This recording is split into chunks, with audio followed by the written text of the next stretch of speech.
自分がね生まれ育った町なので、子供のことをね思うとやっぱり今はまだ戻れないかなって。 10 years have passed, but here, time has stood still. Frozen at 2:46 p.m, the exact moment a massive earthquake struck northeastern Japan and led to one of the worst nuclear disasters of all time. This is Fukushima. Japan has been hit by its biggest earthquake since An records explosion began. was heard and smoke seen at the power plant. The images of destruction and flooding coming out of Japan are simply heartbreaking. On the 11th of March 2011, a magnitude 9 earthquake struck here. It caused a tsunami which killed more than 15,000 people and led to a meltdown at TEPCO's Daiichi nuclear power plant. Whole towns were washed off the map, leaving nothing behind. Over 100,000 people were evacuated. But how did an earthquake lead to such an enormous disaster? And what was it like for the people who were at the epicenter?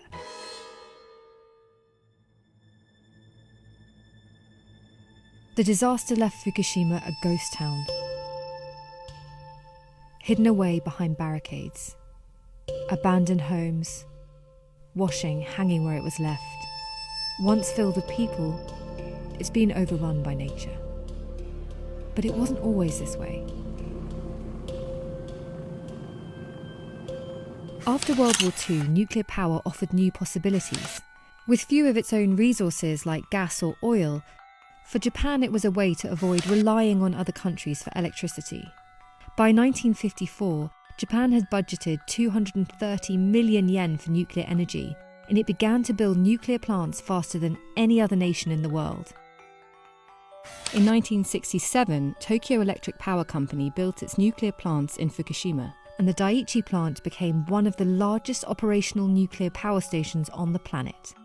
The Japanese government and energy companies and also major media outlets, they work together to create the safety myth. The idea that nuclear energy does not bring any harm to the people, right? So it only emphasizes the positive effect while neglecting or almost sort of consciously ignoring the risk and harms that comes with it. But in 2011, everything changed.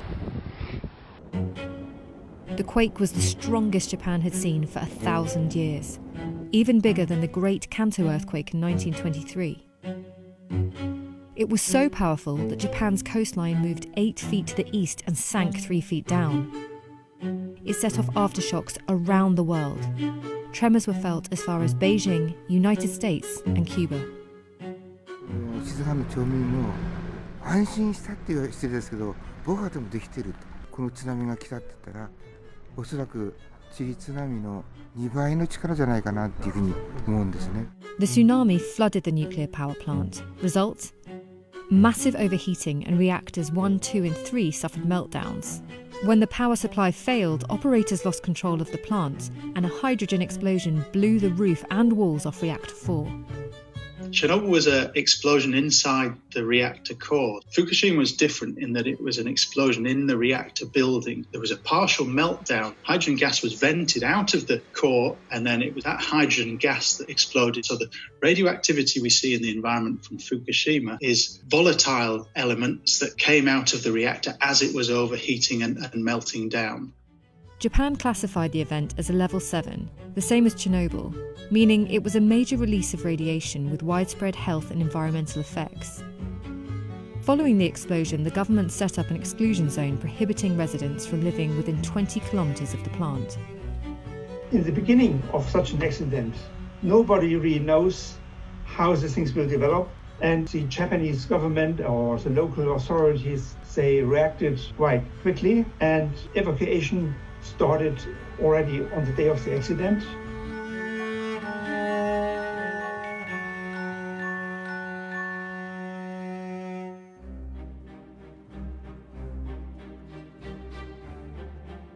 For many, the nuclear disaster at Chernobyl called for a re-examination of the dangers of nuclear energy. The way we characterize risk tend to be a combination of severity and frequency. But in nuclear power, frequency of 1 is high enough. You don't want even one event like that to happen. It was believed that an accident like that couldn't happen in Japan. One report by TEPCO called the fallout beyond hypothetical assumptions. The earthquake was stronger and the tsunami bigger than anyone expected. But for TEPCO, there had been warning signs. That was one of the first nuclear power plants imported from the United States, called turnkey contract, which means that you just depend on the manufacturer. So there was a lack of basic know-how in dealing with nuclear design and everything. The design for the nuclear plant meant that the emergency power sources were stored underground. The idea was that this would protect them from the risk of a hurricane rather than a tsunami.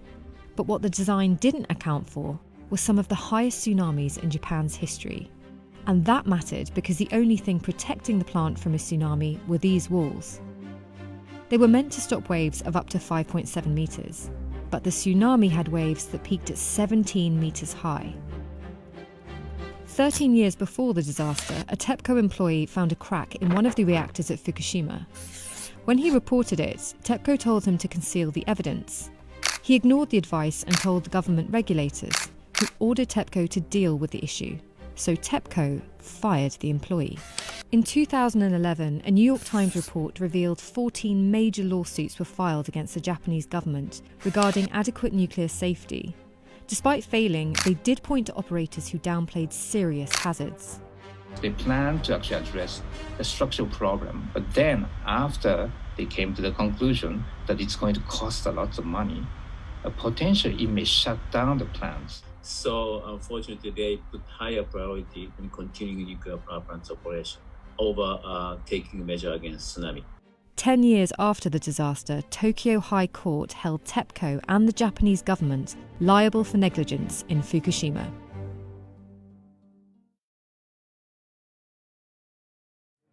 The area around the Fukushima plants was radioactive. Many had lost their homes and their families.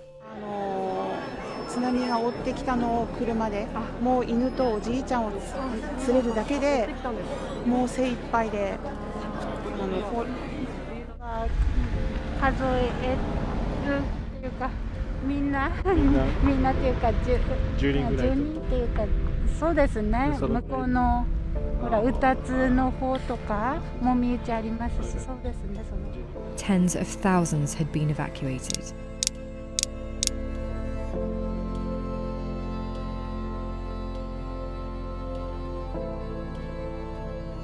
Radiation showed up in local milk and vegetables, devastating the farming and fishing communities. 農家は売って収入ですから、売れなければもう収入がないってことだよね。全く情報がわからないので、この根水場は今の対象外の製品なんですよね。作物製品だからこれが実際売れるのか売れないのか全くわからない現状です。In the aftermath, information coming from the government and the press wasn't always clear. The residents I spoke to said they wanted information to help them decide which information was correct. People were trying to find out what was going on, and there was just no information available, which was just leading to speculation and sort of assumptions of worst case scenarios. Public confidence in nuclear power collapsed. 福島の事故は全てを変えました。多くの国民は原発の撤廃を求めるようになったのです。つまり、原発に反対する人は原発を支持する人の数を上回るようになりました。反原発の市民運動もかつてなく高まり、ジャーナリストや科学者、知識人も原発に懐疑的な議論を活性化させました。テレビや新聞は原発や今後のエネルギー政策を考える特集を組み、原発に反対する書籍も数多く出版されました。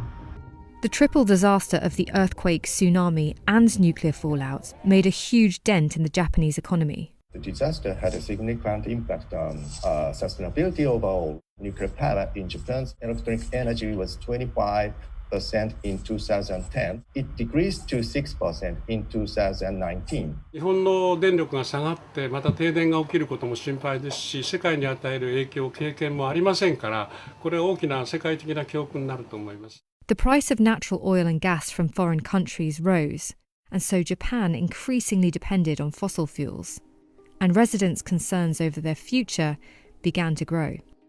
健康に被害はないと言われてたんですけれども、何時間も体に浴びたら体に絶対影響はあると思うので、そこら辺のことをもっとはっきり教えていただきたいなと思っています。チェルノブイリの話を聞くと、何年かしてから発症したりとかしてるっていう話も聞くので、やっぱり今はなくても今後。At the time of the accident, the residents of Fukushima went into a panic because most of them did not know anything about radiation exposure and health. At the beginning, there was a public fear and anxiety that Fukushima would end up with the situation in Chernobyl.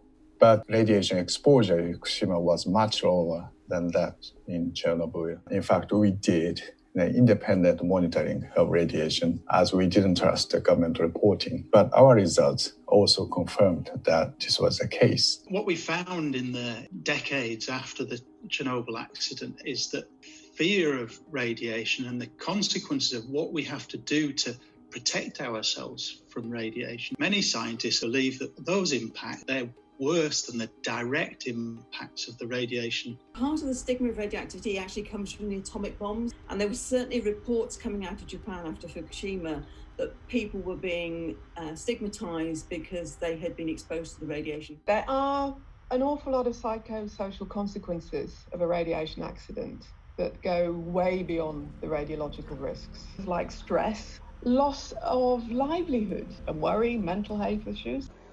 先が真っ暗なんですね。避難者の中には政府からの避難指示により強制的に避難させられ故郷を奪われた方々もいらっしゃれば、強制避難にはならなかったものの相当程度の汚染によりやむなく自主的に避難された方々もいらっしゃいます。置かれた立場や状況は違いますが、皆被災者です。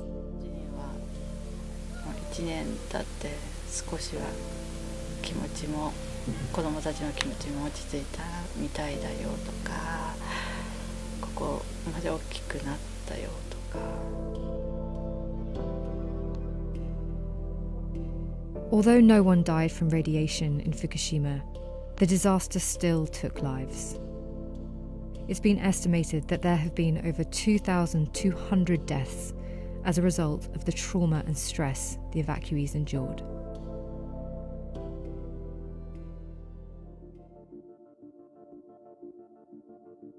The 2011 disaster left Fukushima changed forever. The biggest difference between what happened in Chernobyl and what happened in Fukushima is that the Japanese government believed the area has to be cleared. The facility at Fukushima is being decommissioned, but it's a huge operation. Vast amounts of waste like contaminated water and soils being created, and where to store it is still an ongoing issue. According to government estimates, the total compensation for the disaster could reach 21.5 trillion yen, which is $198.3 billion, and the cleanup effort may not be completed until 2051. It would be difficult for this region to return to how things were before the accident. With decontamination still in the distant future, it raises the question, is it safe to go back? After nuclear accidents, there are usually a range of radioactive chemicals released into the environment. The half-life is the time it takes for a radioactive element to decrease by 1/2. So, for example, radioactive cesium, which has a 30-year half-life, so that means it takes 30 years for half of it to disappear from the environment. Although some parts aren't yet habitable, it was reported in 2013 that radiation levels around Fukushima were unlikely to harm health. Most of the doses are not much higher than it would be if you lived in Cornwall, say, or Chicago, areas where there's natural background from granite. So most of those areas are perfectly okay to go back to. Towns are slowly returning to life. And so some of the residents returned to their original home, while others who can no longer live in the original homes live in the reconstruction public housing, actually, which were developed by the national town and national government. 原子力損害の賠償対象として認められたことで、当事者として問題を訴え続けてきた自分の果たすべき役割が終わったことが挙げられます。そして何より、さまざまな困難に直面した故郷を一生見守っていきたいと思ったことが一番の理由です。As part of the recovery, the government created the Fukushima Innovation Coast Framework policy to develop the area. So now the focus is on things like sustainable energy, solar power, making sure that the schools are open, making sure that there are hospitals, care homes for the elderly, and that the basic infrastructure of life is there. Agriculture and the Daiichi plant were once at the heart of Fukushima's local economy. Now the unusable land is being transformed to create clean energy and a potential new source of income. But not everyone wants to go back. Many evacuees have moved on with their lives in different parts of Japan, leaving Fukushima in their past. 静かに暮らしたいって気持ちあるんです。体も治って生かされちゃったからちゃんとって変だけど生かしていただいたからだからなんかもう少しゆったり過ごさせていただこうかな。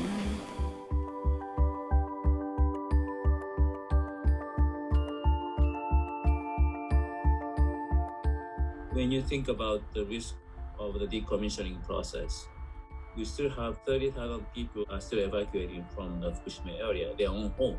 So I would say, even after 10 years, Fukushima accident is not over.